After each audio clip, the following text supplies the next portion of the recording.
Қайырлы күн, киносүйер қауым. Біз бүгін Бахар телесериалының кезекті бөліміне келіп жеттік. Бұл бөлімінде яғни Сүрия больницаның бастығы, бас дәрігер Сүрия осы Азиз Оразға келіп Англияға бар, егер де сен баратын болсаң, біз осы Серен, яғни Азиз Ораздың қызы, яғни болашақ әйелі, біз оған больницаның барлық адамдардың барлығы біз оған көмектесеміз. Тіпті менің өзім саған уәде беремін, құжаттар бөліміне оны жұмысқа сол жаққа ауыстырамын дейді.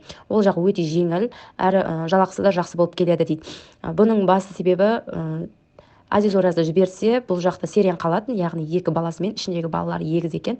Ал Бахар болса, сол өзін ұмытып, осы балаларға қарайды, яғни Тимур екеуі қосылады. Өзі Эвренді жақсы көреді ғой, сондықтан Эвренге қосыламын деген оймен әдейі жасады. Бірақ Азиз Ораз әлі де ойлануда, бір ойы Англияға кеткісі келеді, бір ойы осы жақта қалғысы келеді. Одан кейін Бахар Сереннің анасымен кездеседі, бірақ Сереннің анасы Бахарды жақтырмайды. Вкусыңыз өте жоқ, өте төмен деп бұларды кемсітеді, және Серенді бақытты болуға сіздердің шама-шарқыларыңыз жетпейді деп барынша оны кемсітіп, қаржылық жақтарында, қаржылық мәселелерде бар деген сияқты осы Бахарға қатты айтады. Бахар бұны Азиз Ораз бен Серенге айтпауға тырысады, барынша жаңағы Сереннің анасына ұнауға тырысып, Серенге қымбат сақина алып, барынша енді тырысып жүреді жақсы көрінуге. Одан кейін Наздикет ханымға келеді, яғни Невра ханым ақша сұрауға, ана үйдің орнына ақша бер деп келеді, бірақ Наздикет ханым бере алмаймын, ренжіме дейді. Невра ханым көңілі түсіп қалып қояды.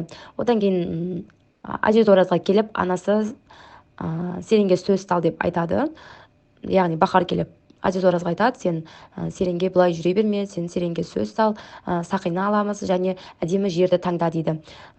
Азиз Ораз оған әлі ерте шығар деп ойланып жүреді, бірақ не істерін білмей жүреді. Одан кейін Тимур бүкіл балдардың барлығын шақырып алып, Серенге қалай сөз салу керек, яғни ұсыныс жасау керек екенін барлығын ақылдасады. Яғни Тимурға айтқан оны Бахар яғни Тимурға айтады, сен балаңа көмектес, қалай сөз салу керектігіне көмектес, ақшалай басқаларын бер, мен осы сақинаны өзім шешемін дейді. Одан кейін далада отырады Азиз Ораз. Сол кезде Тимур келіп қасына келеді. Тимур оған біраз ақыл айтады. Ақыл айтқанда айтады былай деп: сен Сереннің қасында бол, ешқашан оны тастама, бір кішкене ғана алшақтап кетсеңдер, араларың шамалы суса, олар ешқашан қосылмай кетулерің де мүмкін, баяғыдай махаббат болмайды дейді. Бізде барлығы жақсы болатын, бірақ мен кімге Омайға аяғы ауыр кезде мен Америкаға оқуға кеттім дейді. Содан кейін бір жылдың ішінде мен Рингеймен сөйлестім, осы Америкада біраз жағдайлар болды. Одан кейін біз Бахар екеуміздің арамыз ешқашан түзелген емес дейді, арамыз суып кетті дейді. Ешқашан олай жасама деп айтады. Азиз Ораз оны да түсінеді. Одан кейін анасы да жаңағы Чағла екеуі, досы екеуі қымбат, әдемі, ерекше сақина сатып алуға тырысады. Сатып алады, қарызға ақша сұрап жұрттардан, сөйтіп әдемі сақина сатып алып, және қасына хат жазады. Хатты жазып, осы Азиз Ораздың шкафына салып кетеді. Хаттың ішінде былайынан жазылған: балам, ешқашан сүйген қызыңды тастама, ешқашан қандай жағдай болса да оны ұмытпа, бірге шаршаңдар, бірге күліңдер, оны ешқашан кешке қарай қалай жағдай, бүгін не істедің деп оған үнемі сұрақ қойып, оның жанынан табыл, ешқашан оны